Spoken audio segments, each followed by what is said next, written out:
the man who is known widely as the best sports writer in Northern California. He's Ray Ratto here on the Rich Eisen. Oh, what? Sorry? Yeah, Ray, it's not. No, it's Tim Kawakami is our winner. Yes. It's Tim Kawakami is our winner. The phone dropped. Did he just drop? Yeah. Maybe because you were Warren Beatty just hit the button? Are you the Warren Beatty? Did that just happen? No hand is going up on this side. That was not my His foul. phone just dropped? Yep, it's coming back. He's coming. He's calling again. Did that just happen? That's actually pretty hilarious. Is Tim there? Can you put him up right now? Is Tim Kawakami there here on the Rich Eisen Show? Warren, what did you do? Warren Beatty hit it. Tim, you there? Yeah, what happened there? I was just getting ready to pick up my Oscar and everything got screwed up. Oh, my gosh. So let's get into this, Tim. The final score on Saturday night was 112-95. You just take a look at that final score. Okay, so the Warriors win by 17 over the worst team in the association. But you said it was one of the most awkward locker rooms you've walked into for the Warriors, Tim? There's definitely some weird stuff going on. A lot of little huddles of conversation, a lot of things that were, kind of hushed. Now, they had just cut Briante Weber, guy on a 10-day contract, just literally like minutes before we walked in. So that probably was still in the locker room. That was part of it. But clearly there was a Draymond Green element. He'd only played 23 minutes in the game, which, okay, Nats, who cares? But Durant wasn't Durant was hurt for this game. It was a relatively competitive game into the fourth quarter. And Draymond Green was not playing in the fourth quarter. That just doesn't happen with the Warriors. He had not played well. He hasn't played well. He got thrown out the game before the All-Star game, got a technical in the first game back from the All-Star game. There's something going on a little bit there. And then he only plays 23 minutes, and he's talking very loudly in the locker room, and he chatted with me and a couple of the reporters, but he would not talk on the record about only playing that much. Kerr, before that, was extremely terse when I asked him about why Draymond only played those few minutes. So there was something going on there. It's happened before with Kerr and Draymond, but they are the two guys it happens with. They're the two volatile guys on this team. It's a positive thing usually. Sometimes it's a little bumpy. Sometimes it's edgy. They almost got in a fight last year in Oklahoma City, that regular season game where Curry hit the deep one to win. They go through these things, and this game was one of them. There's no question in my mind, and it's probably gone on for a little while now. Again, it's part of the creative tension, the friction that I think Draymond really kind of cultivates, and it's worked for them. But sometimes it can get a little bit off rails, I'd say, emotionally, and a couple nights ago probably was one of those nights when they're going to have to kind of recalibrate this over the next few days. So what's it about, though, Tim? What is the root cause of this with him and Kerr?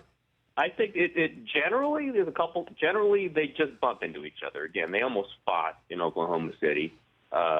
When Kerr has a point to make to the team, often it's to light up Draymond because Draymond's talking to everybody. It's not, anybody else. It's Draymond just because they're two loud personalities. My suspicion is this specific one is about dealing with referees and getting technicals because Kerr made a point to talk to the team the first game back from the All-Star break is we got to calm down with the officials. We can't let it get to us. There's a certain line. And this is after Draymond, remember, got thrown out of the previous game, the one before the All-Star break. His technicals are piling up. He's not DeMarcus Cousins. The technicals are piling up. He certainly has dramatic reactions to foul. So does Kerr. And as Kerr pointed out, he does it too. He's got to rein himself back. And then that day that Kerr gives him the speech that obviously is directed at Draymond. He didn't say it, but it obviously is. Draymond gets a technical foul. And he didn't like that. And he thought he had acted well, so he was yelling at Kerr, saying, hey, this is what it is. I'm going to behave well. I'm going to get technical. You're going to pay for my technical? And he's screaming at Kerr on the sideline. Again, this stuff happens. It's natural. But I think this might have been overflowing into the next few days. This dealing with officials, this point that Draymond believes that the officials have him on a different standard, which he's earned it because he yells at them so much. I don't have a lot of sympathy for him in this. He draws attention to it. The officials are going to react because they feel like he's upstaging them.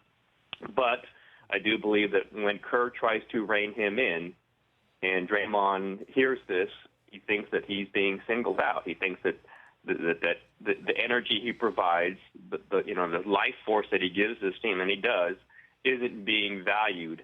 He yells at Durant, he yells at Steph, he yells at everybody, They don't mind it. They're used to it. But I guess he's thinking, wait a minute, why now is this a negative? Why are the officials going after me? Why isn't my coach having my back? I'm not saying this is exactly what he feels. I'm not saying it's a huge problem. I'm saying this is probably the issue right now, though. Tim Kawakami of the San Jose Mercury News joining me here on the Rich Eisen Show.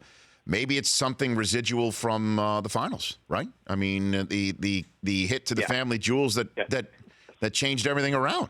Tim? Yeah, the suspension. Hey, him getting suspended in Game 5 changed that series. There's no question. The Warriors believe it. I believe it. The Cavaliers might laugh about it. They don't want to think that they wouldn't have won the series otherwise, but it certainly changed the flow of that series. So, yes, the big picture, when Kerr talks to the team like that, I'm sure he's looking forward to the playoffs saying, we're life or death in Game 6 in San Antonio.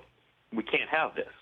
If we're in Game 5 in Cleveland, we can't have this.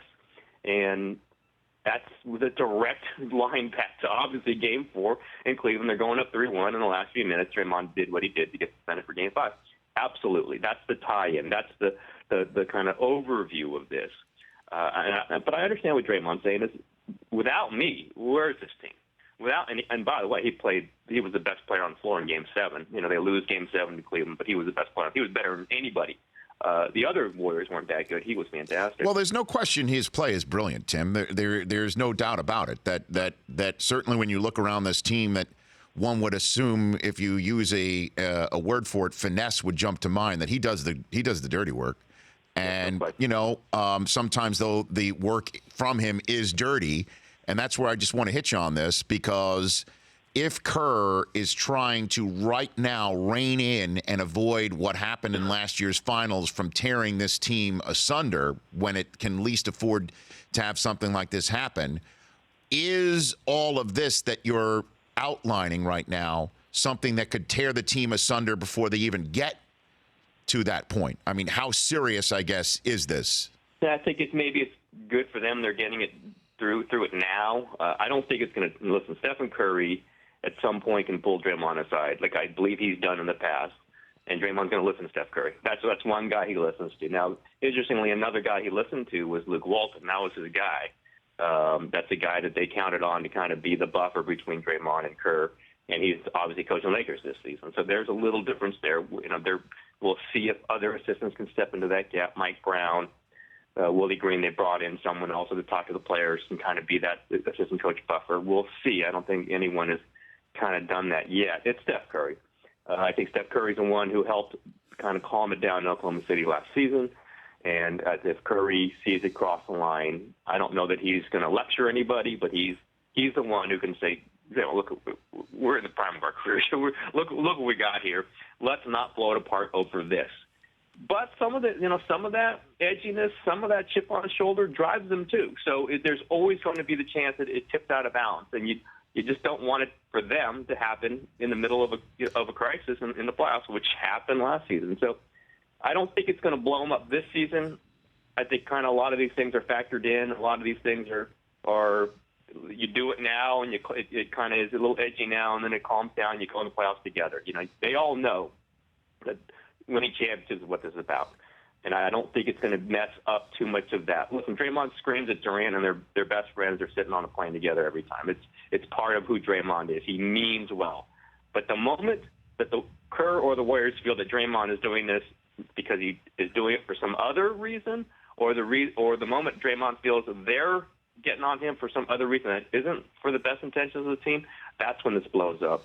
I'm not saying it's this season. I don't think it's the next season. Now, over some period of time, yes, it could be best for both sides to say, okay, we've had our run, we're moving on. I don't think it's happening right now. I don't think it's happening this season. No, last one for you, Tim. It does appear that they've rallied around JaVale McGee for sure, and that this is a rallying point for the team. Or do they really feel that he's been done dirty and they're arguing with Shaq and doing battle with him here?